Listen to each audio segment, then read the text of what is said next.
بسم الله الرحمن الرحيم. بنكمل محاضرات الانتساب Elca 1 و 2 لمنهج 102 انتساب سنة تحضيرية. الكتاب البري انترميديت الكتاب الأصفر، وبنشوف يونت 9. بنبدأ بالجرامر ريفرنس من آخر الكتاب، وبنشوف أول جزئية عندنا هي بتتكلم على التايم كلوزز. ولو بصينا على الجملة الأولى اللي عندنا موجودة هنا I will give her a ring when I get home، الجملة دي ممكن نقسمها جزئين. الجزء الأولاني اللي هو I will give her a ring، وده بنسميه الجزء الأساسي في الجملة أو الجملة الأساسية. والجزء الثاني when I get home هو ده الجملة الفرعية أو الجملة الثانوية اللي موجودة عندنا. السكندري كلوز ديت احنا بنربط الجملتين دولت I will give her a ring I get home ربطناهم بالconjunction when، ده رابط. الروابط ديت لما بنحطها على الجزء ده من الجملة بنسمي الجملة دي أو جزء منها ده بنسميه time close. عندنا الconjunctions اللي موجودة عندنا when, while, as soon as, after و before و until. اللي أنا محتاجاكي منك تعرفيه إنه دايما بعد أي من الروابط دي، أي بعد الconjunctions دي، مع إنها بتعبر عن الفيوتشر، بتعبر عن المستقبل، لكن إحنا بنستخدم وراها present tense، بنستخدم وراها المضارع البسيط، بنحط الفعل اللي وراها على طول في المضارع البسيط. الجزئية الثانية اللي هنتكلم فيها هي will. احنا عارفين will وعارفين استخداماتها، أخدناها في صفحة 134 في الكتاب. سريعا هنعدي على استخدامات will. بنستخدمها لما بنكون بنعبر على intention أو نية احنا اتخذناها حاليا في الوقت اللي احنا كنا بنتكلم فيه. كمان لما بنكون بقول prediction أو بقول توقع أو تنبؤ بناء على رأيي الشخصي. الجزئية الثالثة هي جزئية first conditional أو if الشرطية الحالة الأولى. if الشرطية في الحالة الأولى ده بيبقى شكلها بنحط if مع present simple وراها، وبعدين بنحط وراها will في الجملة جواب الشرط أو الجملة الثانية بنحط will وبيجي وراها الانفينيتيف without to. ده شكل positive والنيجاتيف بتاعها. if I work عادي لو دي جملة مثبتة. لو حبيت بنفي الأفعال بشكل طبيعي جدا عادي if we don't hurry up. وبالنسبة لنفي will بمنتهى البساطة I will أو I want لو حبيت أحطها في النفي. وبنفس الصورة بنعمل ال questions وال short answers. if لو جت في أول الجملة بنحط كوما بعديها، وجملة جواب الشرط بتتبعها عادي. إنما لو بدأت بجملة جواب الشرط ما بحطش كوما قبل if. استخدام if هو ده الجزئية المهمة اللي احنا عايزين نعرفها. الفيرست كونديشنال بنستخدمها عشان نعبر على حالة محتملة الحدوث أو هي والاحتمال النتيجة اللي تقوم عليها في المستقبل. يعني if my check comes I will buy us a meal. الفكرة هنا فين؟ إنه لو أنا عندي الجملة الأولى حصلت، لما يحصل ده عندما يحدث هذا يحدث ده بالنتيجة ورا، يبقى ده هو ده نتيجته. You will get wet if you don't take an umbrella. لو أنت ما أخدت الشمسية هتتبل هدومك من المطر اللي في الخارج، وهكذا. What will happen to the environment if we don't look after it؟ ماذا سيحدث للبيئة لو إحنا ما أخدناش بالنا منها؟ هي دي كل حكاية if. أهم حاجة نعرفها إنه if بيجي وراها برضو زي الconjunctions اللي كنا بنتكلم فيها، يجي وراها الverb في present tense، يجي وراها الverb في present tense مش في future، إنما future يجي في الناحية التانية. if كمان بنعبر عن شيء إنه something that will happen دايما، إنما when بتستخدمها لما نكون إنه إحنا متأكدين من الشيء ده. يعني مثلا في الجملة الأولى if I find your book I will send it to you، يعني أنا مش عارفة إذا كنت هلاقيه ولا مش هلاقيه، إنما لو لقيته أنا هبعتهولك. في الجملة الثانية when I get home I will have a bath، عندما أصل للبيت أنا هاخد حمام أو هاخد شاور. يبقى هنا ده الفرق ما بين الجملتين. في الجملة بتاعت if بنستخدمها لما نكون احتمالية إن الشيء إن هو يحصل أو لأ، إنما when بنكون تقريبا متأكدين من حدوثه. طيب تعالوا نشوف كده المجموعة اللي قدامنا هنا من التنسز. المفروض إن إحنا نجرب ونحط كل واحدة منهم في الجمل ديت. عندنا when، عندنا if، before و until. طيب نشوف كده. I will have a bath before I go to bed، قبل ما أروح للنوم. I am coming to London tomorrow I will ring you when I arrive، عندما أصل. It's a nice day tomorrow we can go swimming. لو ده حصل ده هيحصل. If it's a nice day tomorrow we can go swimming. Wait here انتظر هنا until بمعنى حتى أرجع لك.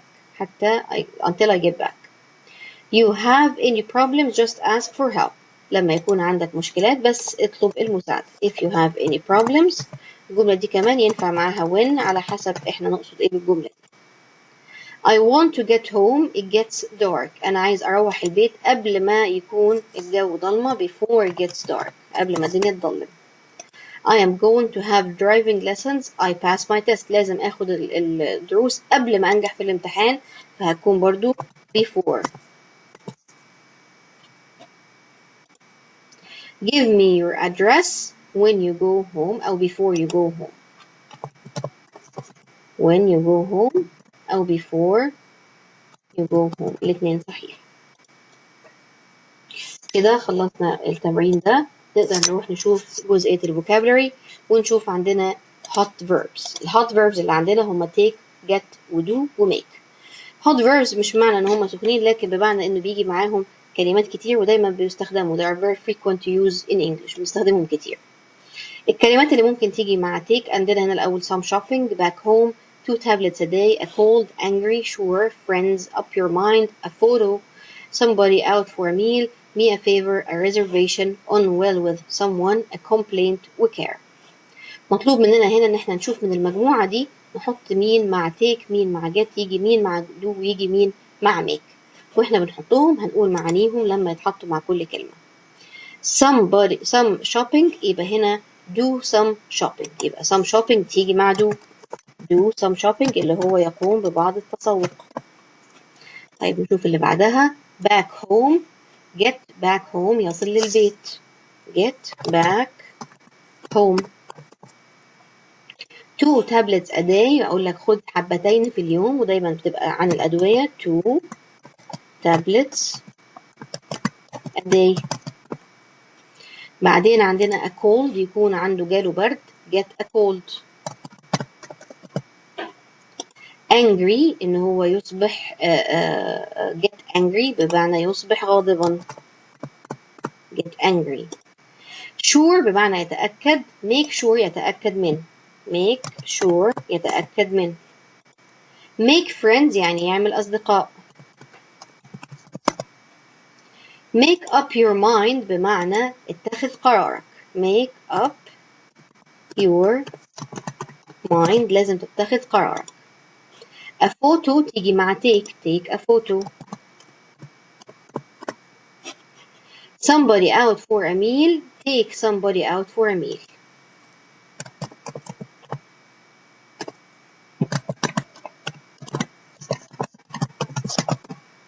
يأخذ أحد للخارج لوجبة.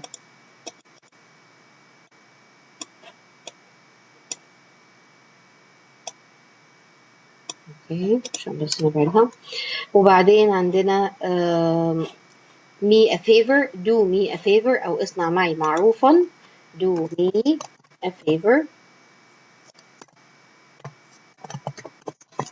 اوكي وبعدين a reservation make a reservation اللي هو يعمل حجز a reservation.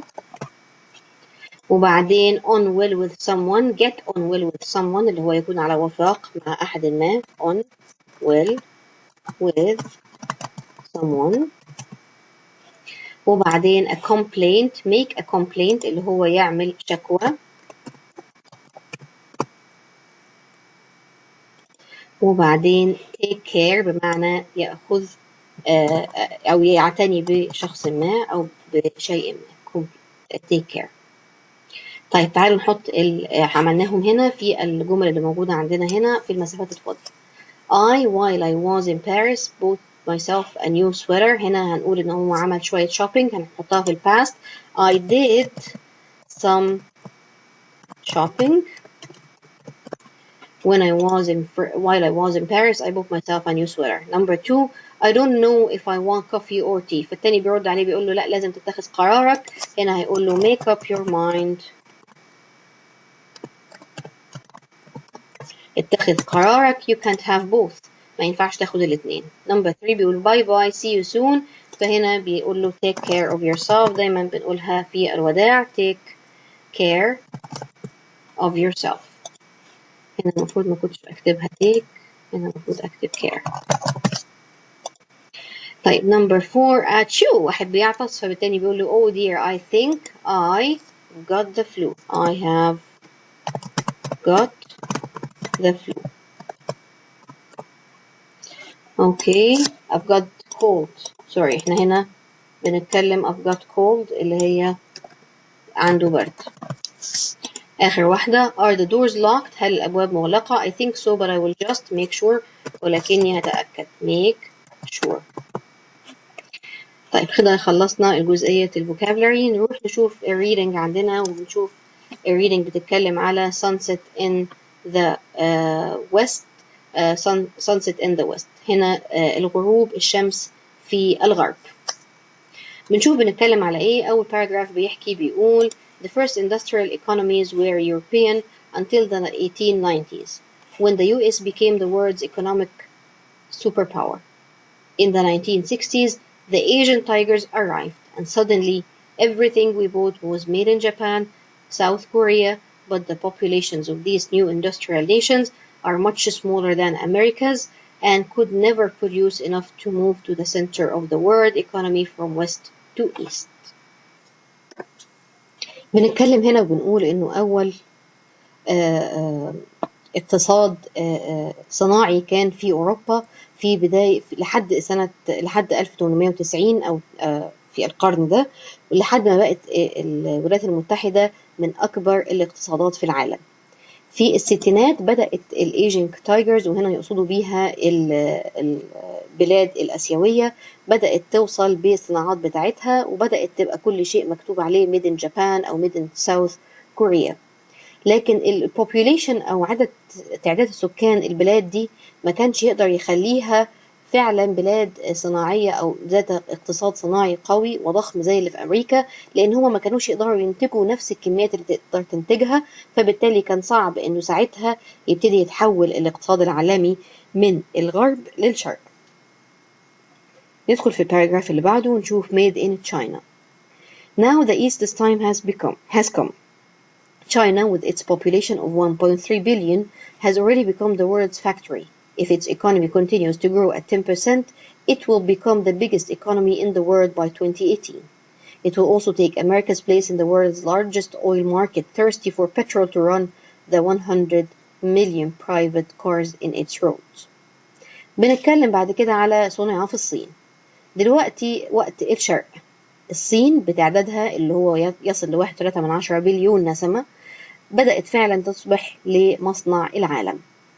لو فضل الاقتصاد بتاعها يزيد بنسبة 10% هتصبح سنة 2018 أقوى بلد اقتصاديا في العالم. كمان مع الاقتصاد ده ومع الزيادة في نسبة الاقتصاد كمان هتصبح أو هتاخد مكانة أمريكا في استهلاك الوقود، تصبح أكبر مستهلك وقود في العالم، لأن عشان يمشوا بيها 140 مليون سيارة خاصة موجودة في شوارعها. Rolex now sell a third of their watches to the Chinese. The West was once afraid of China because of its communist ideas. Now it's more worried about China's success in capitalism. China has nearly 100 billionaires, although many of its people are still poor. A third of the world's luxury products, Chanel perfume, Rolex watches, Lacoste clothing, are now sold in China. زمان كان الغرب خايف من الفكر الاقتصادي الكوميونست أو الاشتراكي أو للصين، لكن دلوقتي بدأ يفكر فيه أو كان ساعتها دلوقتي بدأوا يفكروا أو بدأوا يقلقوا أكتر من الرأسمالية اللي بقت فيها.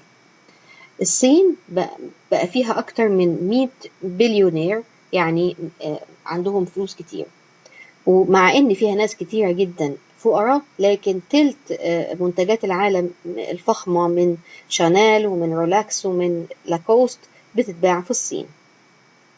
نشوف الباراجراف اللي بعده. The sky is the limit.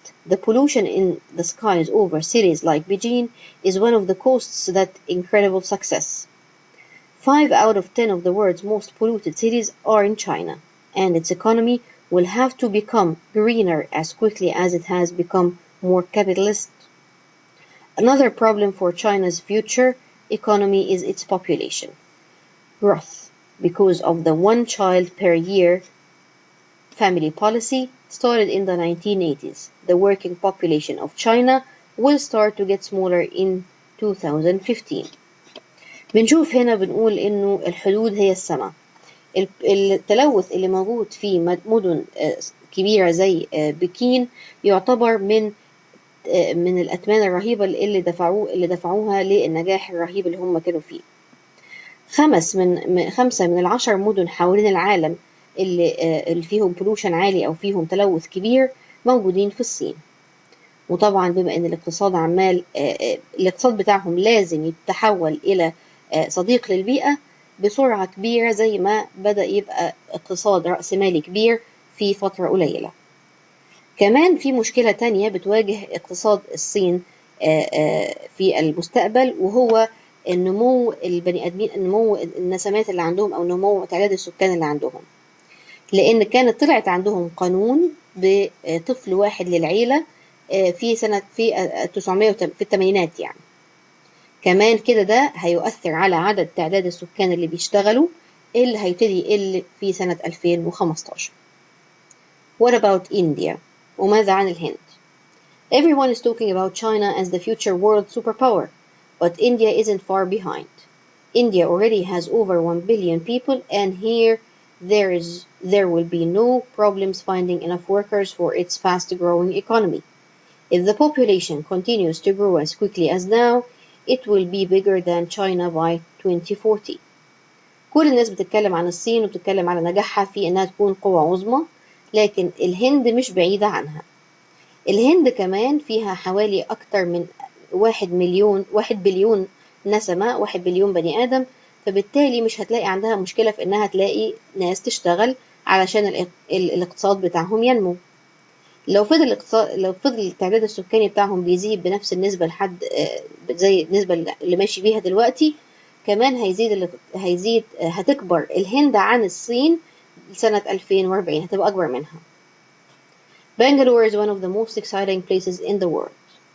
And although it has enough cheap workers to produce a car for $2,000, India is not just a gigantic factory.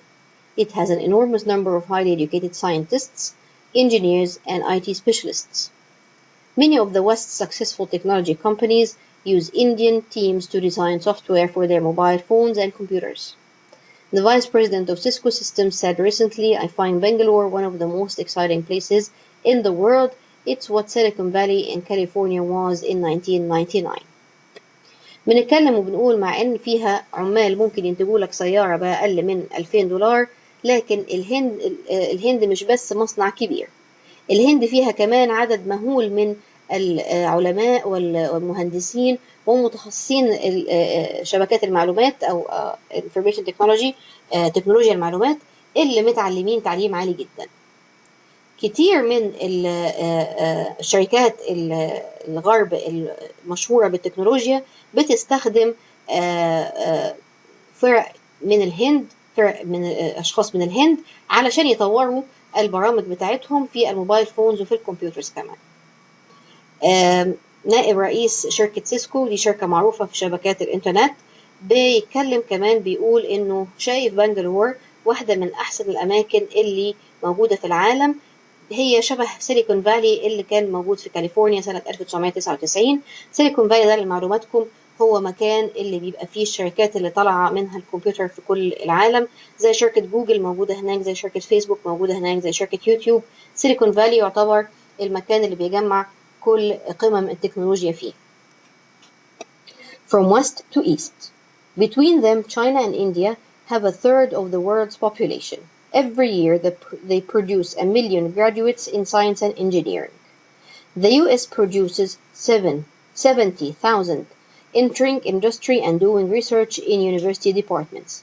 بيقول ما بين الصين والهند هما الاثنين بيتحكموا في تلت العالم أو تلت نسمات أو تلت تعداد السكان في العالم.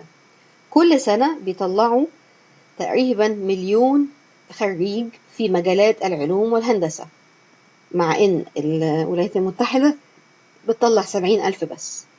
بيبتدوا يدخلوا في الصناعات ويعملوا أبحاث في أقسام الجامعات.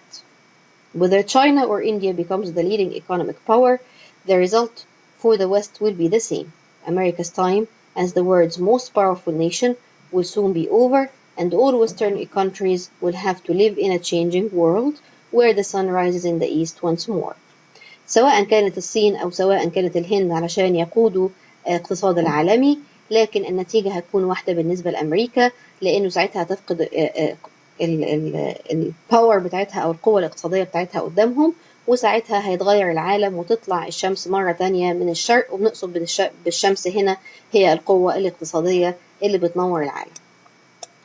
كده خلصنا قطعة الريدنج، ونروح لآخر جزئية في يونت 9 وهي ال everyday English. وعندنا هنا زي conversation ما بين client وريسبشنست في اوتيل، في فندق، وبنشوف الجمل اللي موجودة عندنا اللي مش مترتبة بنعمل منهم جمل كاملة مترتبة، بحيث ان احنا نفهم يكون الكونفرزيشن عاملة it makes sense، تكون بتعمل منطق يعني. بنشوف أول حاجة الريسبشنست بتقول hello the Grand Hotel, Kathy speaking, how can I help you. الكلاينت بيطلب منها ان هو عايز يعمل reservation، فبيقول okay, I'm gonna just put this here. I would like to make a reservation please. I'd like to make a reservation please. Okay. هنا بتقول له certainly when is it for لمدة ايه، فبيقول لها it's for 2 nights the 13th and the 14th of this month، وهي بتسأله عايز الأوضة single ولا double room، فبتقول له هنا and do you want a single